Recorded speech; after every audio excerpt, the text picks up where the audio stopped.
Initial reaction ko, siguro narinig nila yung hearing ko sa Senate kasi yung yung interview ko sa Senate na narinig nila kasi tinanong ako doon bakit hindi ako pumupunta sa mga hearings. Sinabi ko kasi hindi ako naiimbita. Totoo yun.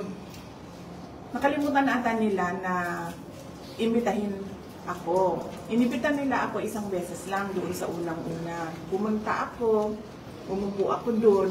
Hindi man nila ako tinanong. Kung nakikita nyo, nakaupo lang ako doon. Nasasayang yung oras ko, kaya nagpaalam ako kung pwede akong umalis. Pinayagan naman nila ako na umalis ako. So, hindi ko alam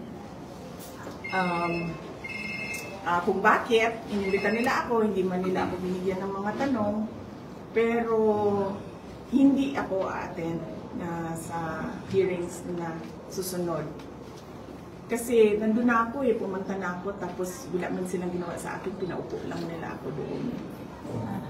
Pero we plan to send a letter, we plan to say why, and then I plan as well to submit an affidavit about the confidential funds. Under oath din naman yung affidavit na yan. And for all the others, we plan to tell them kung ano yung pwede nilang gawin sa akin.